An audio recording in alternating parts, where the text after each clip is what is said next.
माझे केस कसेही दिसत असले ना तरी इतके हेल्दी तरी आहेत की ते अजिबात तुटत नाहीत किंवा गळत नाहीत. आता त्यासाठी मला बनवायचं होतं तेल, पण त्याआधी म्हटलं जरा फ्रीज क्लिनिंग करून घेऊया, कारण काल जो भाजीपाला ह्यांनी भरून ठेवला ना तो तसाच कसाही भरला होता आणि आपल्याला तर कधी नवऱ्याचं काम पटतच नाही. त्यामुळे मी परत एकदा फ्रीज थोडासा क्लीन केला आणि ह्या एवढ्या सगळ्या भाज्या मला आता निवडायच्या ज्याचा मला खूपच जास्त कंटाळा येतो, म्हणून एका साईडला ठेवून दिल्या आणि म्हणलं आधी आपल्या केसाचं तेल बनवून घेऊया. आता माझे केस आहेत ना अजिबातच तुटत नाहीत किंवा गळत नाहीत आणि वाढ पण जेमतेम छानच आहे, मला तरी खूप आवडतात.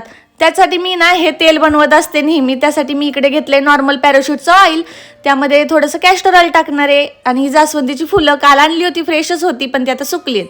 त्यासोबत मेथी दाणे आणि कढीपत्ता हे सगळं मी ह्या पातेल्यामध्ये ना एकत्र करून घेणार आहे आणि आपल्या सगळ्यांच्याच घरामध्ये असणारं हे पॅराशूटचं ऑइल हेच मी ह्यामध्ये रिकामं करणार आहे. ह्याच्या 2 बॉटल माझ्याकडे होत्या, त्या दोन्ही सुद्धा मी ह्यामध्ये बनवणार आहे आणि हे आता ठेवलंय मी उकळायला.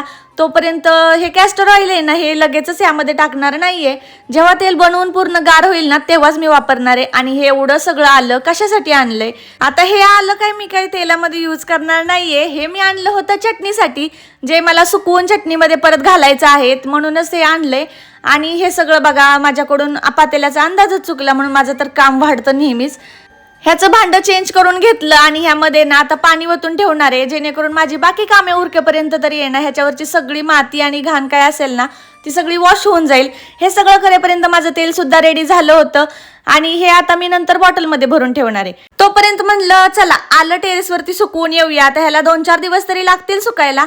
आणि रात्रीच्या जेवणामध्ये आज मी बनवली होती रताळ्याची खीर. मी सुद्धा फर्स्ट टाइम ट्राय केली ती, पण इतकी टेस्टला छान झाली ना, तुम्ही सुद्धा नक्की ट्राय करा. Okay bye.